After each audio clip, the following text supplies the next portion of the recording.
Welcome to Wise Valley, where your journey to self-discovery and empowerment begins.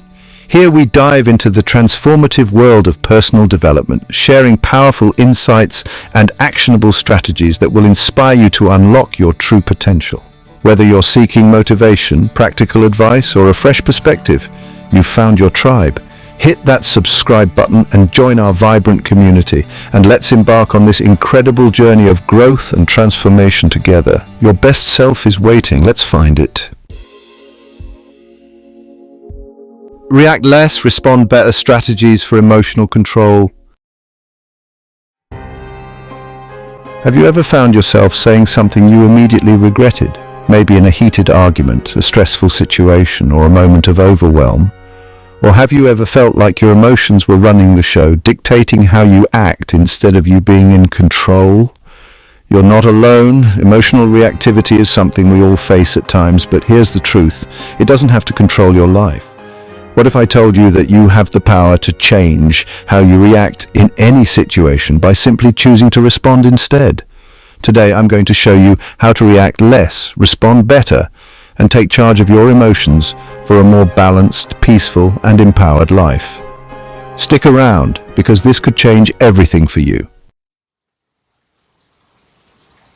Before we jump into the strategies, let's make one thing clear. Emotions are not the enemy. In fact, they are a powerful part of being human. They guide us, help us connect with others, and keep us safe by alerting us to danger. But there's a big difference between feeling your emotions and letting them dictate your actions.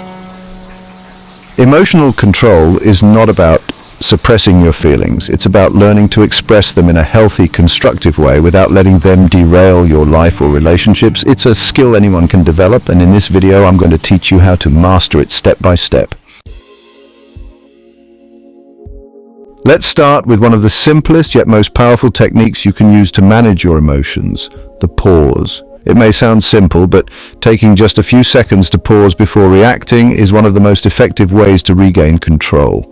Picture this. You're in a conversation with someone and they say something that hits a nerve. Your heart starts racing, your palms sweat, and before you know it, you're ready to snap. This is where the pause comes in. Instead of reacting immediately, stop, breathe, count to 5 in your head. This tiny moment of pause can work wonders. Let's look at a real-world example. Imagine a soccer player during a high-stakes match with thousands of fans watching. Before taking a penalty kick, they pause, take a deep breath, steady their mind, and then strike the ball with precision. In high-pressure situations, that moment of pause can make the difference between success and failure.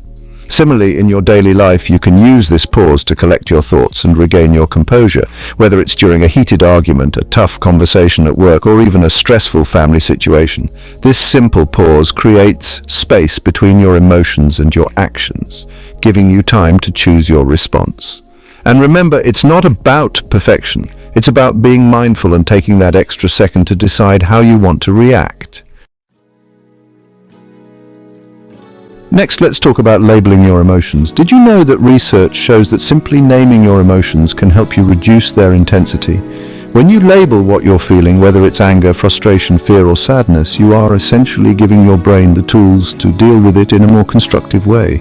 For example, let's say you're in a meeting and your colleague criticizes your work. You start feeling defensive, but instead of immediately reacting, pause and ask yourself, what am I really feeling here? Am I angry? Am I embarrassed?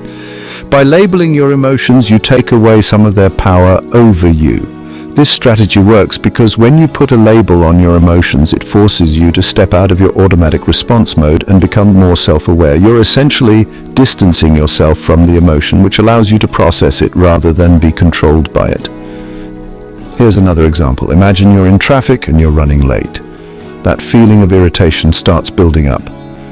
Rather than letting it fester, label it, I'm feeling frustrated because I'm running late and I can't control the traffic. This simple act of labeling helps you regain control, and you realize the emotion is temporary.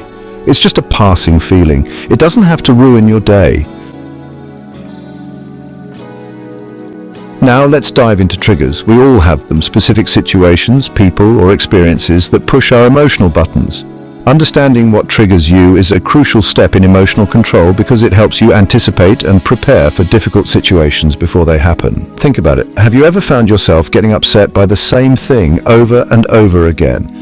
Maybe it's a certain comment from a colleague or feeling disrespected when someone interrupts you. These are emotional triggers, and the key to managing them is recognizing them before they take over. Take time to reflect on your past emotional reactions. What sets you off? Once you identify your triggers, you can develop strategies to deal with them. For example, if you know that criticism makes you defensive, remind yourself that feedback is an opportunity for growth, not an attack. This shift in perspective helps you take the sting out of the situation, making it easier to respond calmly and thoughtfully. Let's say you're in a group meeting and someone offers constructive criticism about your project. If criticism is a trigger for you, take a deep breath before reacting. Remind yourself that the person is offering feedback to help, not to undermine you.